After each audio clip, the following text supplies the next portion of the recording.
everybody, welcome to another piano review. My name is Stu Harrison. We are here with Merriam Pianos, and today we are looking at the Roland FP-30 Portable 88-Note Digital Piano. Thanks so much for joining us.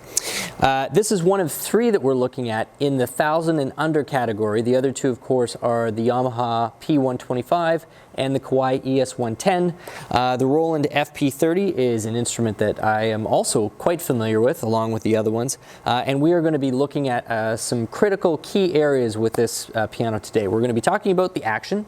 We're going to be talking about its sound, quality of sound, my general subjective impressions as a musician, and of course we're going to be going over sort of the critical features that differentiate this from some of the other ones in the marketplace. And we are going to get started for sure with the number one topic that I always choose to focus on, which is the action. As piano players, how it connects to us as an instrument has so much to do with our sense of its mechanism and how we physically communicate with the instrument. So we're going to get started. Here we go.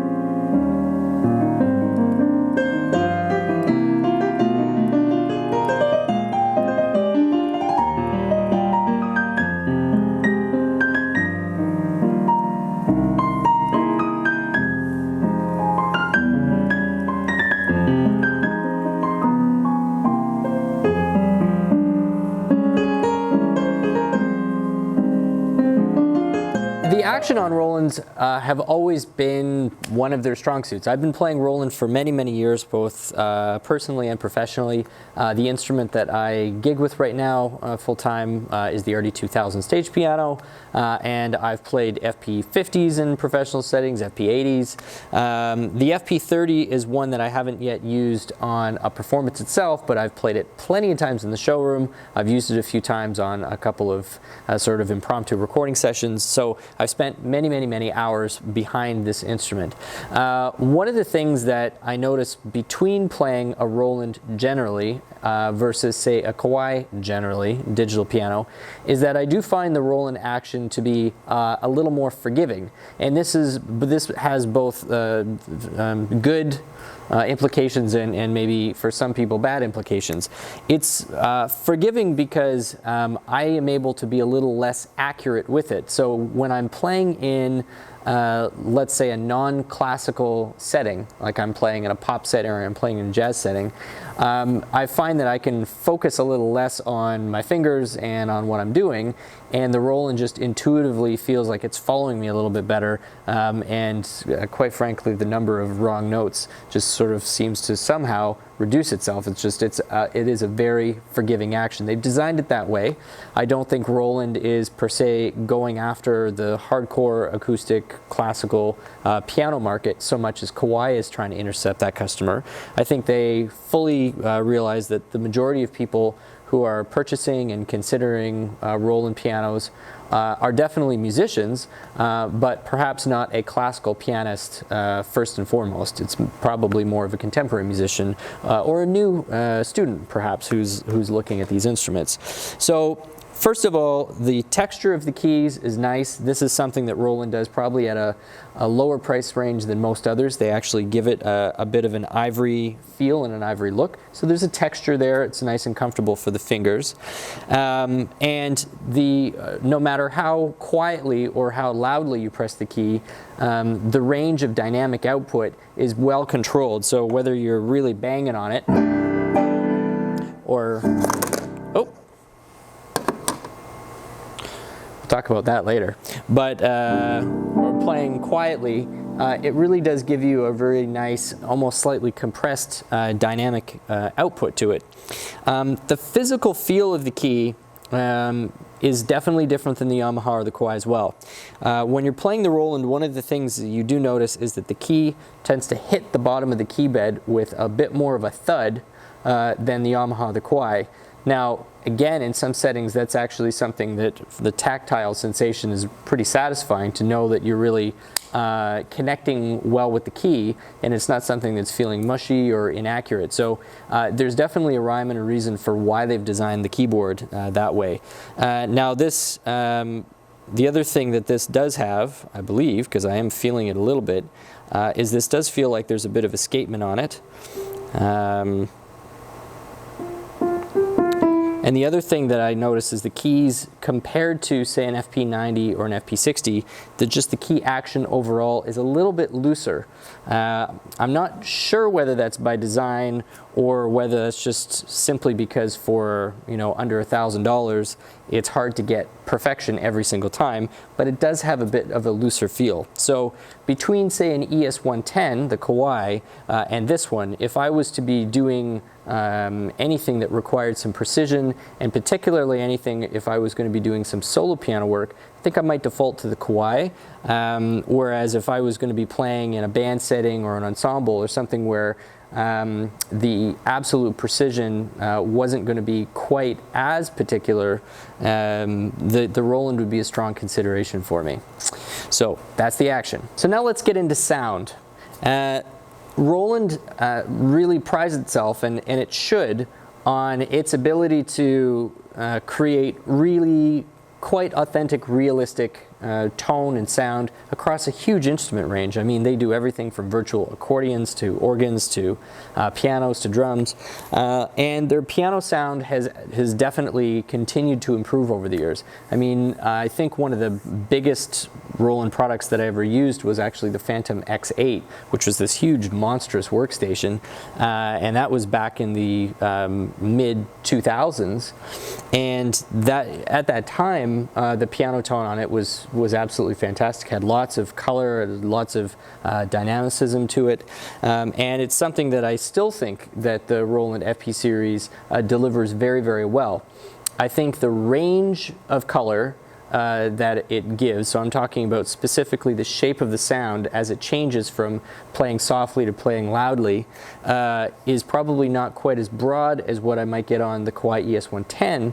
However, there are times in which you just want a really nice, consistent, easy to mix tone through a board or through a set of headphones. So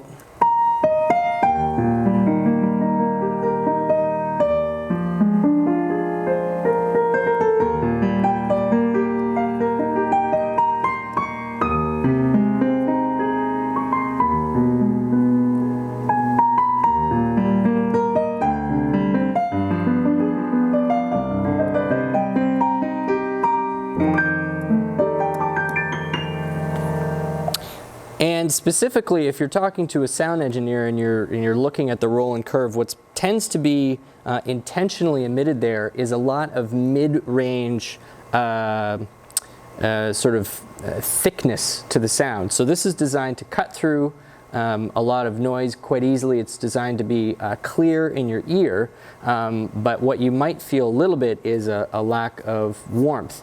And so this really comes down to personal preference. I have virtually an equal number of people who sit down in front of a Roland FP-30 and an ES-110, and they'll, 50 people will say, oh, the Roland sounds more authentic, and 50 people say, oh, the Kawai feels more authentic. So of course these are all very subjective things, but I do think for tone production, those two, although they're different, they focus on different things, really are the strongest offerings within this piano, within this price range. Now that's the acoustic piano we've talked about. There's, of course, a number of different acoustic pianos that you can play on here. They've got several options.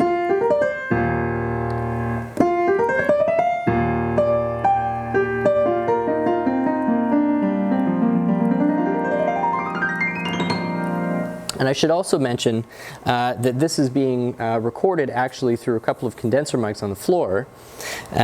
One of the things that is a little bit annoying about this model, and it's not going to apply to some people, it may apply to others, is there's not an independent audio out. So in other words, the only way to get a line out of this is to take it out of the headphone jack, which automatically defeats the local speakers. So you either have it plugged in, you can't hear it, or you don't have it plugged in, you can't hear it. And of course, I need to hear it so that you and I can, have this little FP-30 chat. And so we can't have it directly plugged in, so we're actually using an external microphone to plug it in. But besides that, no effects, no EQ, no reverb. It's just what you're getting straight out of the instrument. So beyond the acoustic piano, you've got some really great electric piano sounds.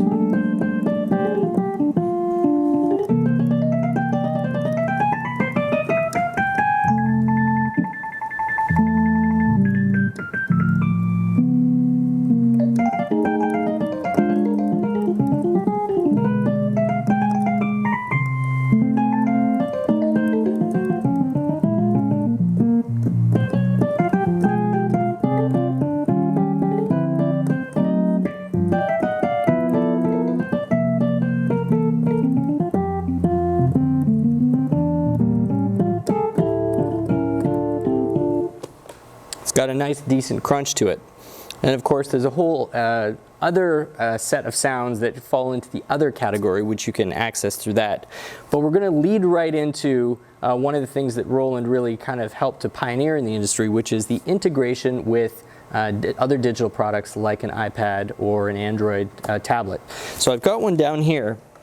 It's very, very easy to connect, and Roland has a set of apps that you can download for free off the App Store or the Google Play Store, and I've got one called Roland Piano Partner. And what this allows me to do is, instead of having to fiddle with the buttons on the menu, it actually allows me to select the sounds that I'm playing right off an easy to access screen. So if we're looking at, I want to play the grand piano, it's right there. If I want to play ragtime,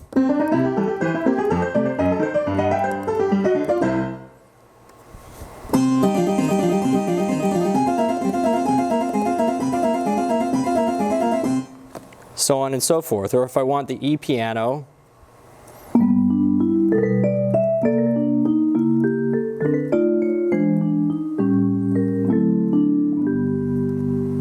or a synth bell. This reminds me of Frozen.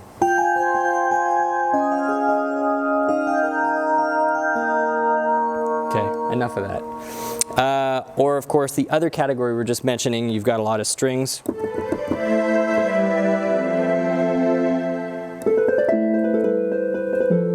Which is like a harp, or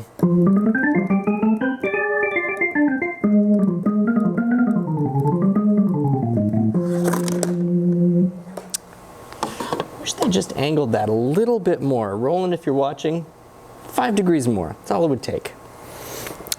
So integrating an iPad into this instrument turns what might have been a bit of a restrictive interface into a very easy to use, easy to understand, easy to connect digital interface that you can use with a device you already have. So many of us already own smartphones or iPads or Android devices, so it's important to know that this isn't just working with tablets, it actually also works with smartphones.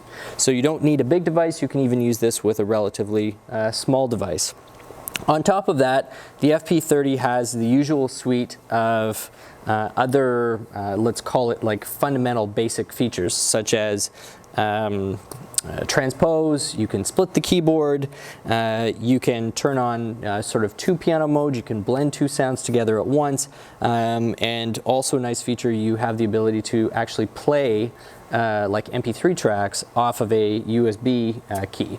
So people who use this for some live performance or even as a practice tool, you can throw a USB key in there and have sort of an audio backing track, and you can play along with it, which is also pretty cool.